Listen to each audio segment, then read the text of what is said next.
We finally made it to Friday. Welcome back to Newswatch 10. I'm Jeremy Babin, and we're talking sports. Even though it seems like the wait has been forever, we finally made it to region play. Last night at Dalton High School, two heavyweights out of Region 7 4A North went head-to-head for early season bragging rights. Now, this game was actually originally scheduled to be played in Maury County, but the Catamounts had a tarp on their field, so to Dalton we go. Game was moved there, and thanks to the dry field, the home field advantage worked. A nice big surprise for the Big Red. Alex Roberts got it going for Dalton in the first, striking out two Indians to end the inning. Bottom one, 2 outs, bases loaded, and Blake Raber smacks an RBI double to deep center. Will Kiker, Bo Blackwood, and Carter Crutchfield are all in for Dalton, 3-0 Catamounts. But Chandler Puryear would settle down and send Mitch Townsend swinging to get out of the jam. To the second, still 3-0, not anymore. Taylor Patterson goes deep to center and gone for Maury County. A solo shot makes it 3-1 Dalton. But then back comes Roberts, firing one right past Greason. Roberts threw 8 Ks in the game, allowing only 1 run in a complete game. Bottom 3, 1 duck on the pond, and Carter Crutchfield lines a rope to center. That plates Will Kiker, 4-1 Big Red. Top of the fourth, 5-1 Dalton. How about another look at Alex Roberts? Another one of his 8 strikeouts. Dalton wins the region opener by mercy, crushing the Indians 11-1 in 5 innings. The Catamounts are now 5-4. Well, spring is here, which bodes the question, if April showers bring Mayflowers, then what do Mayflowers bring? Well, the answer to that is pilgrims. But never mind the pun for now. As far as the Braves are concerned, spring means playing good baseball. And it also means playing spring baseball. Going into today's game with the Tigers, Atlanta was 16-8 for the spring. Bottom 7, no score, 1 man on when the former Marlin Matt Triner up and leaves Champion Stadium. A 2-run shot, 2-0 Tigers. Bottom 8, Braves fighting back, and Greg Norton goes the other way, deep to left, up and over the wall for a ground roll double.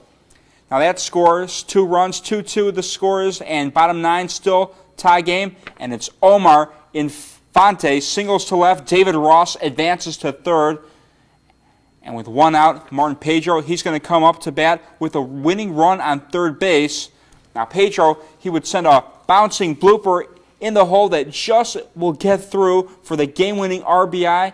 Atlanta advances to 17-8, winning 3-2 over Detroit.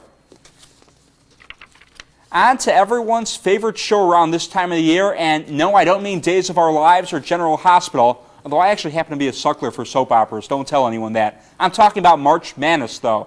With the 2 number 1 seeds, UConn and Missouri, still controlling the brackets in the West region, upsets are still usually made to happen. In fact, more so or not, they're expected. So let's head out to the first game. Purdue and UConn will pick things up with the second half with just over 14 minutes to go in the game. UConn by 8, and that's because of defense like this. Hashim Thabit, 4 blocks on the game. This one leads to an A.J. Price hoop, 2 of his 15, 40-31 UConn. Some more UConn off this nice save. Jeff Adrian scores this basket, +1, 42-31 Huskies. Here comes Purdue off the turnover. Robbie Hummel to Keaton Grant. His only basket of the game. It's a big 3, pulling the Boilermakers to within 5. Back UConn's way. A.J. Price going to run through some traffic and get this one to go. 46-40 UConn with it. 10:46 left in the game. Then it's Lewis Jackson taking this up strong and throwing this down hard. Too much UConn. They win it 72-60. Next game, it's Coach Jim Calhoun. He's going to watch this next game.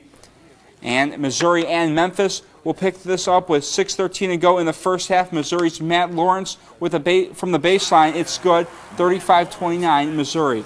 Memphis responds, playing some defense.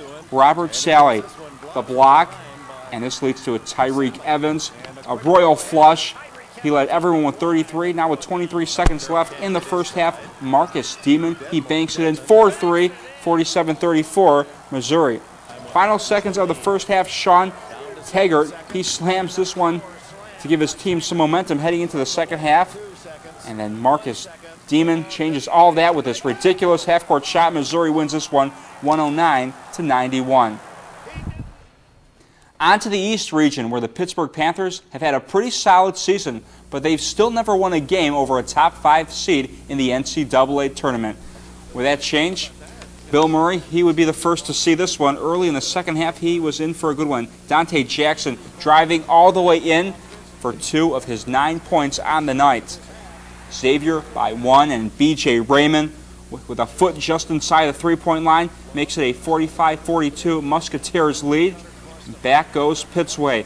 Jason Dixon taking it in, the drive, puts Pitt up by 1 with 7:18 left to go. Pitt a winner in this one, 60-55. And the final game that we have for you, Duke and Villanova. Coach K looking to add to his already legendary resume, but it was Villanova's Scotty Reynolds taking over, leading everyone with 16 points, 36-26, Villanova by 10. Now with just under 16 minutes to go in the game, Corey Stakes taking over for 2 of his game-high 7. This puts the Wildcats up by a dozen, and it would be all Villanova the rest of the way, 77-54, and they go on to win this game. So a lot of basketball, I'll tell you about. There definitely is. All right, thank you, JB. One last check on weather. Calvin? The flood watch does continue through all of our area through Saturday night to be